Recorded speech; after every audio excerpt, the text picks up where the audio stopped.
I have played Cherish for a few weeks now, and here's my honest take. He is better than what most people thinks. In this video, I will explain why he's actually good, as well as addressing a big misconception people have about him. So before we go to that, let's have a quick summary on Cherish's kit, builds, and rotations. So at A0, runs a shield when he enters the battle, and this shield is called Knight's Protection. And every time an ally with this shield gets attacked, he gains a heroism stack. And can gain up to 2 stacks in 1 turn, and this stack can stack up to 4 times.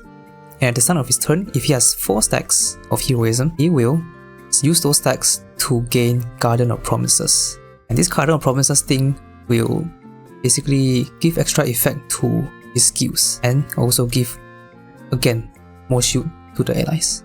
His skill 1 is an AoE ice move that has a high chance of inflicting freeze on the main target, and you gain 2 heroism stacks. If Guardian of Promises is active, you increase the main target's damage up to 19.5%, but only gain 1 heroism stack. Keep in mind that this damage increase is only for 1 target, which is the main target. Despite being an AoE move, only the main target can get freeze and get this debuff, the damage taken increase. This debuff is only activated when you have Guardian of Promises, which you need 4 heroism stacks for. His skill 2 gives a shield to 1 ally for 2 turns. If the target has more than 60% HP, then increase the chance of getting attacked by 50%. And at the start of Cherish's turn, you will grant a shield again to the same target. And if the Guardian of Promises is active, increase the shield even more. As for his skill 3, it gives a big shield to your entire team and increase the down point, which means that if you're weak to fire, you get hit by fire, you will not get knocked down. And you also get a damage increase up to 56.6%. This is a huge number. His highlight is just some shield. With some shield, the decreased damage taken for 2 turns. Now for his passive, those that have shield get increased defense and element resistance. The second passive is a very good one. When an ally dodges an elemental element, spiritual element, or curse, you gain some stacks. So if you dodge a curse, you gain 1 buff stack. If you dodge elemental element, you get 2 buff stacks. If you dodge spiritual element, which is the biggest one, you get 3 buff stacks. So for each buff stack you have, increase the damage by 10% for 2 turns, up to 3 times. So if you have all 3 stacks, you get 30% damage buff. And then at 3 buff stacks, you gain crit damage by 20% for 2 turns, this is a very good one. But it is RNG, I'll get more to that in the other sections of the video. Now for his 5-star weapon, his 5-star weapon is quite useful here to cap his defense required, which is about 6100. You also get more shield. And another very nice thing is that you get a damage buff here, so every time you give a shield to somebody, they will get 8% increase in damage. You can stack up to 2 times, so 16% total. So usually for Cherish, you can run Trust and Prosperity, or Faith and Peace. You can also run a Departure and Control set. Departure and Control set is useful for single target because of his skill 1. Remember that his skill 1 can also increase damage taken, but it's only for 1 target, so combo that with Departure and Control, you can increase damage taken and debuff defense at the same time, but only useful for single target bosses. For his awarenesses, he has really good awarenesses. For A1, you immediately gain 3 heroism stacks, and you also only need 3 heroism stacks to activate Guardian of Promises, which means you can immediately activate Guardian of Promises in the first turn, and you also increase 20% pierce rate for your allies, which is the same amount as A1 Marian. For his A2, he increased defense, increased damage dealt, and increased crit damage for every shield that he gives, and this effect can stack up to 2 times, so you can get up to 20% crit damage. And when the shield ends, you heal as well, so he gets a bit of healing with A2. A4 is just a shield increase, just for more sustain. And A6, you gain this thing called Poise, which just increases the crit rate of your team. As for his rotation, if you're running a Fox team, it's going to be 3-2, 3-2, 3-2. If you're running any other team that's not Fox, it's 3-1, 3-1, 3-1, because it's 3-1 can debuff the enemy. Now we're going to talk about the strengths and weaknesses of Cherish. We're going to talk about the weaknesses first, and then the strengths. So he doesn't exactly have like weakness, but there are some mechanics that's not consistent, I guess, if you want to call that. So the first one is more for SOS. At turn 0, your opponents do not attack you. Why does that matter? Because if your opponents don't attack you at turn 0, which is basically before you move, if they don't attack you, you will not get heroism stack for Cherish. So you can imagine that if you do not get heroism stack on turn 1, then turn 2, you get 2, right? Because your opponents will attack you there. Then at turn 3, you get 4 heroism stacks. Then you only activate Guardian of Promises on turn 3. because you need 4 stacks of heroism to activate Guardian Promises. Why does it matter? It matters if you're using a single target team like a Mesa or maybe a Queen team, because it's only one target. So if you don't have Guardian Promises, you cannot activate his key 1 extra effect, which is a damage increase. It's not that much, it's only like 19.5%, but just something that I want to point out, because using his key 1 on turn 3 means that you kind of lose his buffs from the first 2 turns. Again, it's not like a big deal, just something I want to point out. I cannot put no weaknesses here also, because every character has weaknesses. The next thing I want to talk about is his passive, the Flower Knight's Devotion. This passive is RNG. It's a good passive, don't get me wrong, but only if you fully activate it at 3 stacks.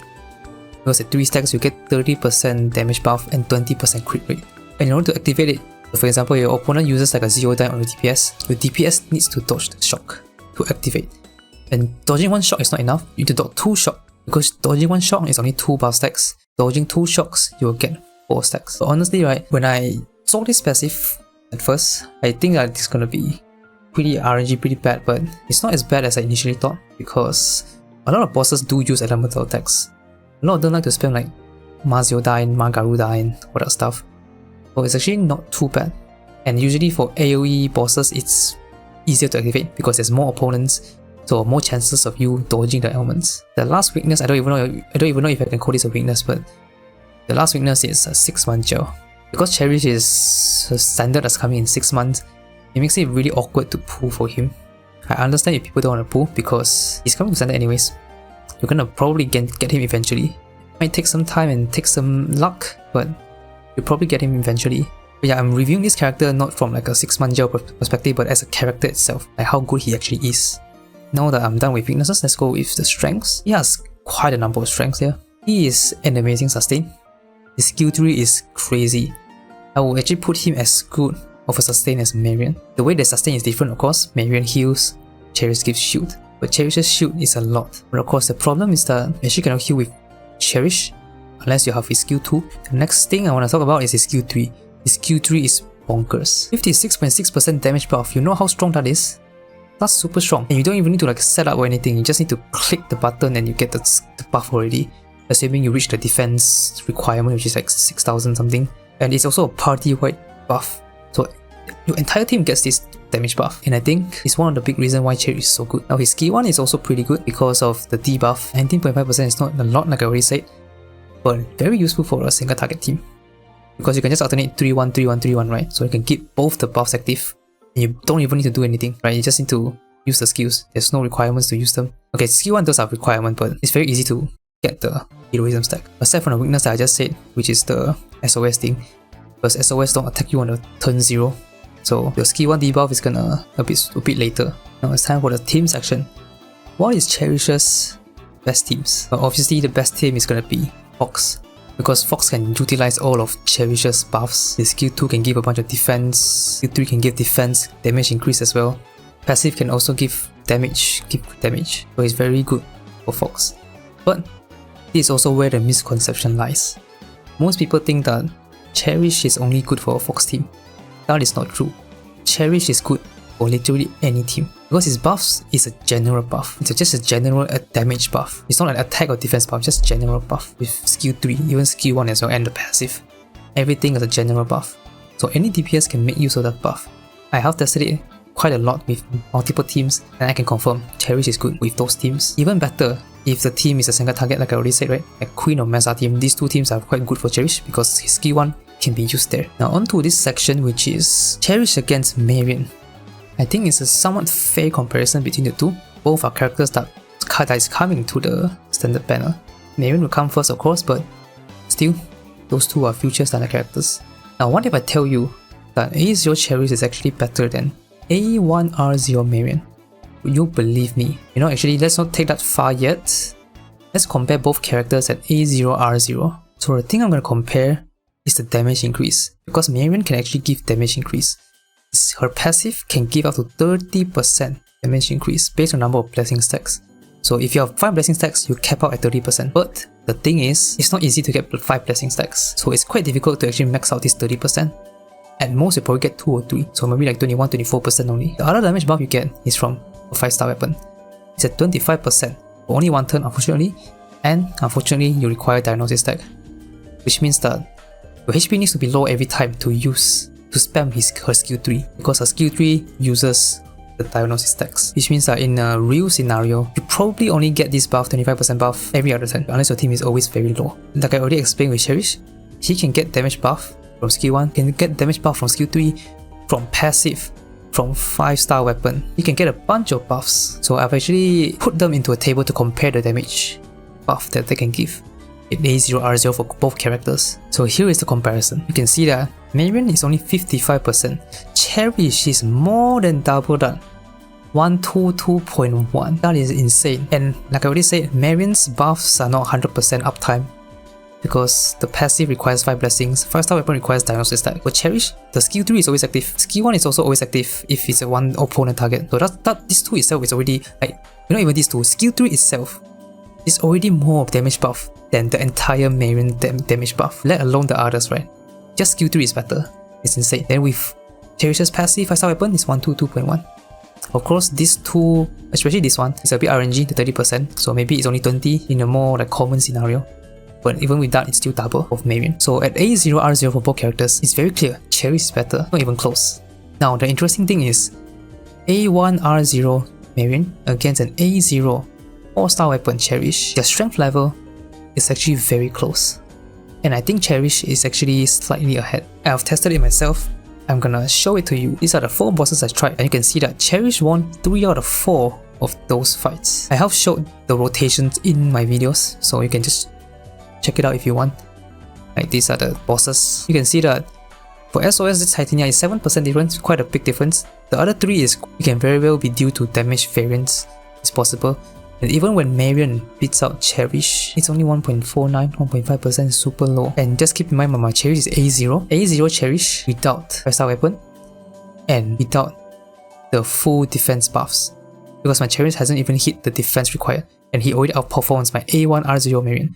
A reminder that A1 Marian has pierce rate, 20% pierce rate. That is even not enough to outperform Cherish. Also, another thing I forgot to mention during the comparison here, there's also a crit damage increase here.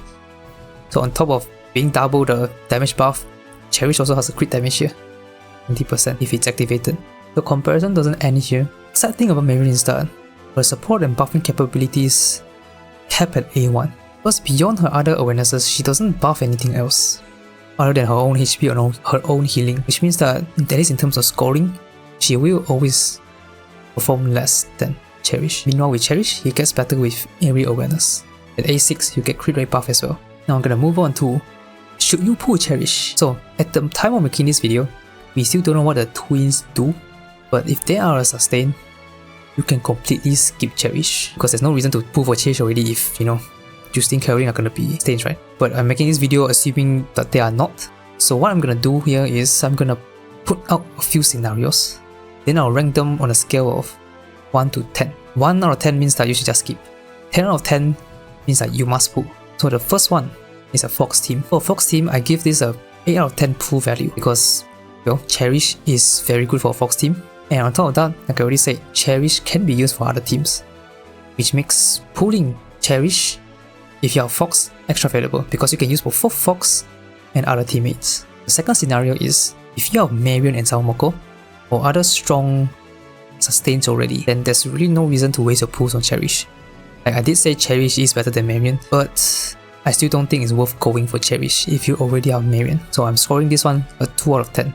It's not really required. Damage buff is nice, but I think you should save your gem, especially when Cherish is also gonna come soon into standard banners anyway. Now, on the opposite side though, if you have no Marian and Sawamoko, you have no premium sustains, no strong sustains, then he is very valuable to have. Like I already said, he is a very good sustain. He can keep your team alive and provide a lot of strong buffs for your team to do more damage. So for the pull rate of this one, I'll give this a 7 out of 10.